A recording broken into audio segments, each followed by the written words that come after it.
বাংলাদেশ 1971 সালে 16 ডিসেম্বর লাল সবুজের পতাকা লাভ করেছে। সেই লাল সবুজের পতাকার জন্য অনেক ত্যাগ তিতিক্ষার পথ পাড়ি দিয়ে জাতির পিতা বঙ্গবন্ধু শেখ মুজিবুর রহমানের নির্দেশনায় এবং সুদক্ষ নেতৃত্বে মহান স্বাধীনতা যুদ্ধে আমরা হারিয়েছি 30 লক্ষ শহীদকে, আমাদের সম্ভ্রম হারিয়েছেন 2 লক্ষ মা বোন, আমাদের মাঝে অনেকে গণহত্যায় নিহত হয়েছেন, বুদ্ধিজীবীদেরকে নির্বিচারে হত্যা করা হয়েছিল। সর্বশেষ সেই পাকিস্তানি জান্তা সরকার, সেই পাকিস্তানি জান্তা সৈনিকেরা নতজানু হয়ে বাংলাদেশের বীর সেনানীদের কাছে তারা আত্মসমর্পণ করেছিল। আত্মসমর্পণের এই দিনে আমরা বিজয়ের উল্লাসে মেতে উঠি। ভবিষ্যতের বাংলাদেশ গড়ে তোলার প্রত্যয়ে নতুন উদ্যমে আনন্দ উল্লাসের সাথে সেই সকল বীর যোদ্ধাদের স্মরণ করি।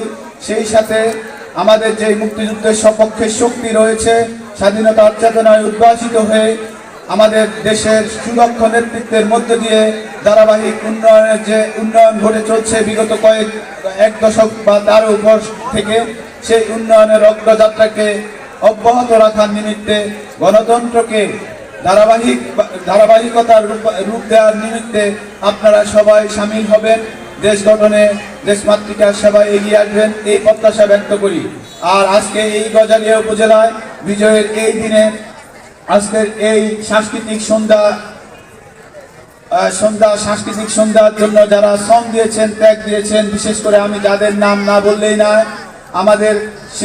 আমার সংগ্রামী সহকর্মী এবং সফল একজন কারিগর, সহকারী কমিশনার ভূমি ও এক্সিকিউটিভ ম্যাজিস্ট্রেট জনাব GM রাশিদুল ইসলাম অক্লান্ত পরিশ্রম করেছেন।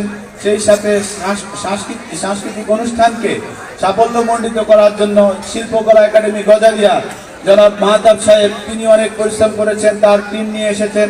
সর্বোপরি আমাদের যিনি একটু আগে মাইকটা আমার হাতে হস্তান্তর করেছেন, জনাব মোহাম্মদ আলী খোকন সাহেব, গুয়াগাছিয়ার চেয়ারম্যান, যিনি তার একক প্রচেষ্টায় তার নিজস্ব ব্যবস্থাপনায় ঢাকা থেকে আপনাদের মাঝে শিল্পীদের এনেছেন। অনেক সুনামধন্য শিল্পী রয়েছেন, 2-1 নাম আমার না বললে না, নোলক বাবু আছেন, শুভ আছেন, আরো 2 জন নারী শিল্পী রয়েছেন। ওনাদেরকে নিজের ব্যবস্থাপনায় নিজস্ব উদ্যোগে তিনি এনেছেন এবং নেপথ্য থেকে ওনাকে সাহায্য করেছেন।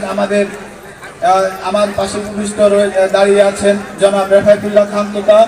আর সর্বোপরি আমাদের সবসময় উপজেলার সকল প্রোগ্রামে যিনি থাকেন, আমাদের উপজেলা পরিষদের সম্মানিত ভাইস চেয়ারম্যান আতাউর রহমান নেকি খোকন, তিনিও আমাদেরকে উৎসাহ উদ্দীপনা দিয়েছেন।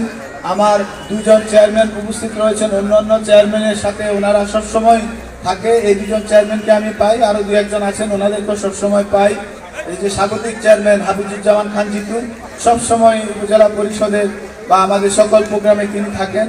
সেই সাথে হোসেনদি ইউনিয়নের তরুণ চেয়ারম্যান, বয়সে তরুণ হলেও তিনি 3 বার নির্বাচিত চেয়ারম্যান, আমাদের মনিরুল হক মিঠু। সবাইকে আমি আন্তরিক ধন্যবাদ এবং কৃতজ্ঞতা জানাচ্ছি।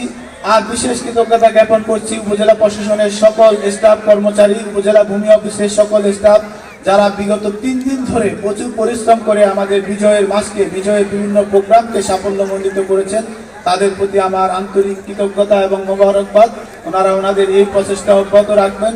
সেই সাথে যারা শিল্পীগণ এসেছেন আমাদের মাঝে, গজারিয়া একটি ঢাকার নিকটবর্তী হলেও প্রত্যন্ত এলাকা, কিন্তু ওনারা আমাদের ডাকে সাড়া দিয়েছেন, এসে আমাদেরকে বাধিত করেছেন। আমি শিল্পীদের প্রতি কৃতজ্ঞতা জানাবো আর আপনাদের প্রতি আহ্বান জানাবো, বিজয়ের উল্লাসে আপনারা মেতে উঠবেন, সর্বোচ্চ আনন্দ করবেন, কিন্তু সেটা যাতে কোনোভাবে বিশৃঙ্খলায় রূপ লাভ না করে এবং আপনারা আমাদের শিল্পীদের সম্মান যাতে অব্যাহত রাখেন, অক্ষুণ্ণ রাখেন, আমাদের সম্মান যাতে অক্ষুণ্ণ থাকে। আপনাদের প্ররোচনায়, আপনাদের উৎসাহে আমরা পরবর্তীতে এই শিল্পীদেরকে আবারও আনবো, আরো বড় বড় শিল্পীদেরকে আমরা আনবো। সামনে একটি জাতীয় নির্বাচন রয়েছে, এই নির্বাচনকে সামনে রেখে আমরা আর বড় প্রোগ্রাম করিনি, যতটুকু করেছি, যতটুকু আমাদের সামর্থ্য ছিল ততটুকুই করেছি। যদি শান্তি এবং সুশৃঙ্খলতা বজায় রাখেন, ভবিষ্যতে আমাদের এই ধরনের প্রোগ্রাম অব্যাহত থাকবে। সবাইকে বিজয়ের শুভেচ্ছা। বাংলাদেশ চিরজীবী হোক, জয় বাংলা।